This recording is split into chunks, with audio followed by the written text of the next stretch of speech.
Assalamualaikum warahmatullahi wabarakatuh.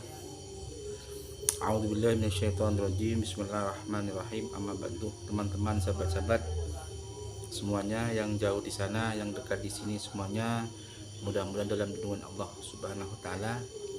Yang menyimak dan yang menyampaikan mudah-mudahan jadi amal jariah, amal yang selalu mengalir kelak walaupun kelak kita sudah tiada. Walaupun kelak kita sudah menghadap Allah Subhanahu wa taala, tapi berbagi seperti ini mudah-mudahan menjadi amal yang selalu mengalir deras kepada kita semua. Amin ya rabbal alamin. Baik itu yang menyimak dan yang menyampaikan. Amin ya. Amin ya rabbal alamin. Nah, teman-teman semuanya, bagaimana kabarnya? Sehat selalu ya. Mudah-mudahan semua dalam lindungan Allah Subhanahu wa taala. Sekarang kita akan mengaji lagi. Tetap akan kita bahas yaitu masalah solat. Karena solat ini merupakan kunci dan hal yang bisa kita mensukseskan dalam diri kita. Jadi solat kita, kalau solat ini baik, maka semua amal ibadah ini akan baik dan menentukan kelak ini akan selamat di akhirat apa tidak. Maka yang menentukan itu 80% ini dari solat. Kalau sholatnya baik, maka semua amal ibadah yang lain maka akan menjadi baik. Sekarang ngaji lagi ya. A'udzubillahi minasyaitonirrajim. Bismillahirrahmanirrahim.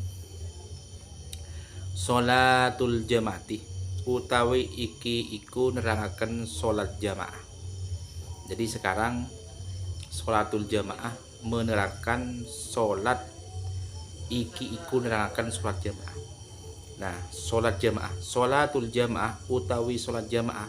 Sholat jamaah itu apa? Fardu kifayatin, iku fardu kifayah. Perlu diberitahukan, fardu ini teman-teman, sahabat-sahabat, ini ada dua ya. Fardu ini ada dua, ada fardu ain, ada fardu kifayah. Kalau fardu ain itu sesuatu yang wajib kita kerjakan. Contoh, yang masuk fardu ain itu sholat 5 waktu, duhur, asar, maghrib, isya, subuh.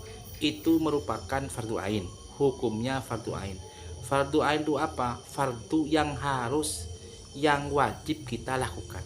Tidak ada istilah apa diqodho, dimaafkan atau apa. Jadi wajib fardu ain kita lakukan dengan sendiri ya, dilakukan dengan sendiri.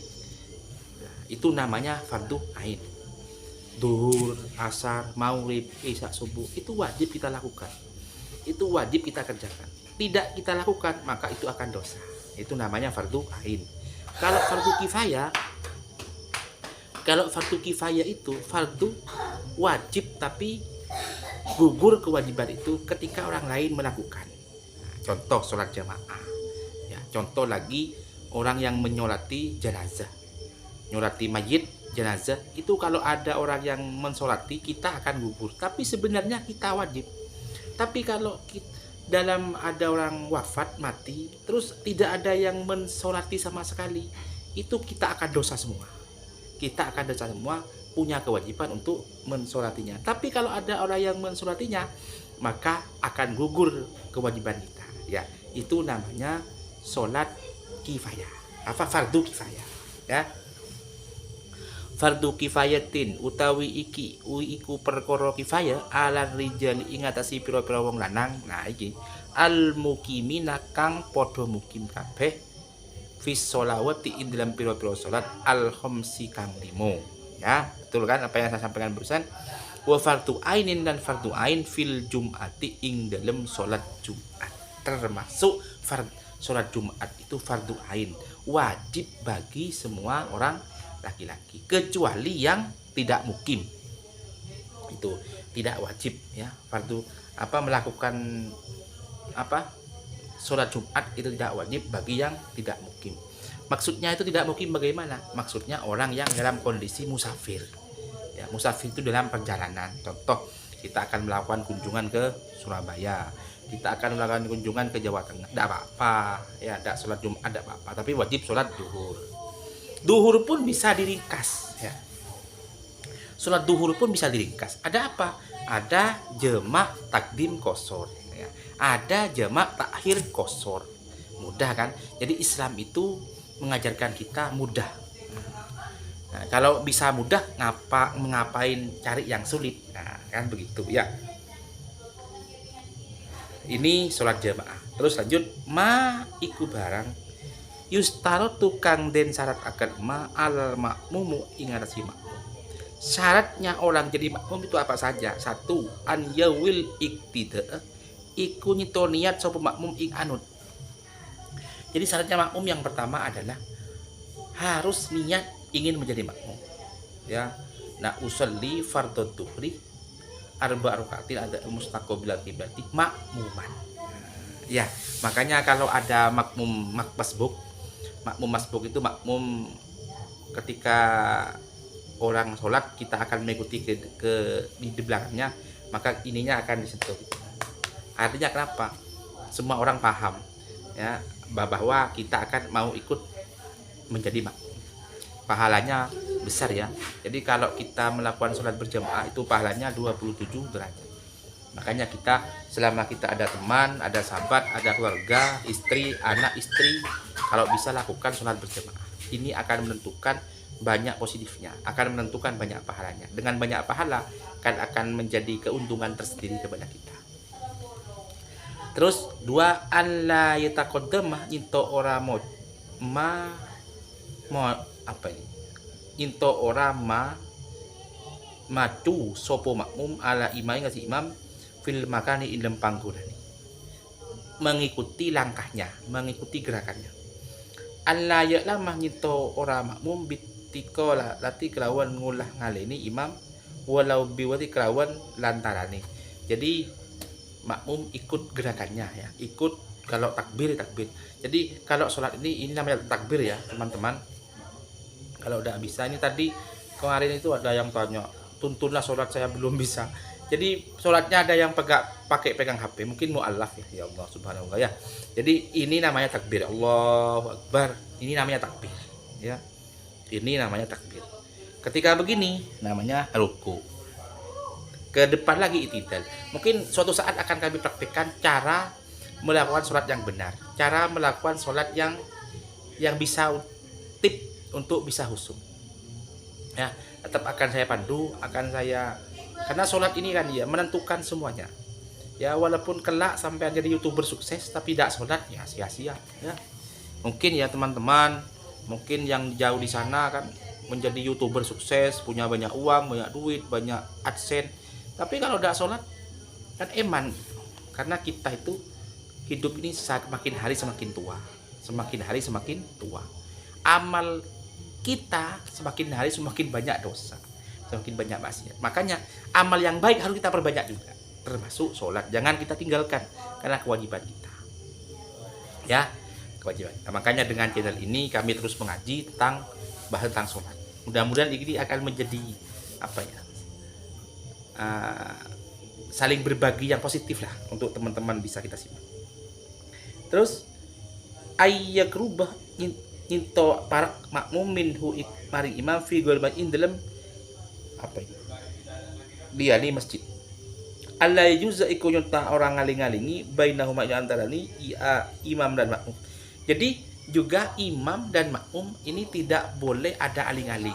Nah, contoh imamnya sholat di masjid, makmumnya sholat di rumah. Nah, ya tidak boleh ya ada aling-aling. Atau imamnya duduk di sebelah kanan ada tembok, makmumnya di sebelah kiri. Walaupun suaranya dengar, tetap tidak boleh. Itu ada aling-aling. Ini kita fikir ya. Ini kita fikir dasar, tidak boleh. Ya, kalau Allahu Akbar, mungkin kita akan dengar kan Allahu Akbar ruku juga. Allahu Akbar i'tidal juga. Terus sujud Allahu Akbar. Walaupun tahu dengar karena ada suara, tapi ketika ada aling-aling tidak boleh. Ya, ini bisa disimak lah, bisa dibuat pedoman karena banyak masjid kadang-kadang ada aling-aling. Walaupun kaca itu dalam aturan ilmu mana? Fathul Mu'in tidak bisa. Lebih baik kita jangan sampai aling-aling. Laki-laki ya, apalagi perempuan. Kalau perempuan kalau bisa itu memang yang harus ada apa tabirnya lah, tapi bisa melihat. Begitu ya. Karena sholat ini hal yang sangat urgent untuk bisa kita lakukan. Karena sholatnya, kalau sholat kita baik, maka semua amal ibadahnya akan baik. Tapi kalau sholat kita itu rusak, maka semua amal ibadah kita akan rusak. Ya, makanya bagaimana caranya? Ya harus kita istiqomah, harus kita konsisten untuk melakukan sholat. Mungkin ada pertanyaan ya, capek saya, terus kesel, terus saya belum dapat hidayah. Itu semua perjuangkan. Ya, itu semua perjuangkan. Insya Allah semuanya tidak akan perjuangan, proses tidak ada yang mengkhianati hasil. Sama dengan Nabi Nuh dulu. Nabi Nuh itu teman-teman sahabat-sahabat ya, berjuang berapa? 100 tahun. Umurnya Nabi Nuh itu kalau dalam berita itu 200 tahun lebih. Itu 100 tahun Nabi Nuh itu berjuang dapat 11 orang. Jadi 100 tahun berjuang mengajak-ngajak kebaikan atau ke ilmu-ilmu tauhid ini. Itu Nabi Nuh hanya dapat 11 orang. 100 tahun dapat 11 orang. Berarti kan umatnya dablek, umatnya tidak masuk-masuk. 100 tahun bayangkan. Tapi kenapa kok Nabi Nuh itu masuk nabi yang dinamakan ulul azmi? Nabi yang masuk ulul azmi itu hanya ada 5. Ya, Nabi Muhammad SAW, Nabi Musa, Nabi Isa, Nabi siapa lagi? Nabi Musa, Nabi Isa, Nabi Muhammad SAW, terus Nabi Ibrahim, ya. Terus Nabi Isa. Itu Nabi Nuh, ya. Itu 5 itu masuk ulul azmi. Padahal Nabi Nuh itu perjuangannya agak bagus. Kenapa? Karena umatnya tidak banyak. Tapi kenapa kok masuk dinamakan ulul azmi? Ya karena itu perjuangannya yang luar biasa. Jadi Allah itu juga akan menghitung, bukan menghitung hasil, tapi menghitung prosesnya, perjuangannya. Kadang ada orang sakit, sakit ke sana, berobat tidak sembuh. Tapi ketika kita ke rumahnya tabib sembuh. Dan kenapa kok itu? Mungkin dengan barokahnya silaturahim, dengan barokahnya berkunjung, itu akan membuat rezeki lancar, jauhkan dari penyakit, umur panjang. Itu perantara. Ya, jadi yang menyembuhkan itu Allah Subhanahu wa taala. Cuma kita harus perlu ada perantara. Ikhtiar dan usaha. Ya, itu ya. Dah, jangan banyak-banyak. Yang penting mudah-mudahan manfaat. Walaupun sedikit yang menyimak dan menyampaikan, mudah-mudahan jadi amal jariah. Ini pada hal ini tentang berat sholat jamaah. Alhamdulillah sudah selesai. Besok kita akan bahas sholat lagi di bab yang lain. Terima kasih ya. Mungkin itu yang bisa kami sampaikan. Kurang dan lebihnya kami mohon maaf yang tidak terkira. Kami akhiri wallahul muwaffiq ila aqwamit thoriq. Assalamualaikum warahmatullahi wabarakatuh.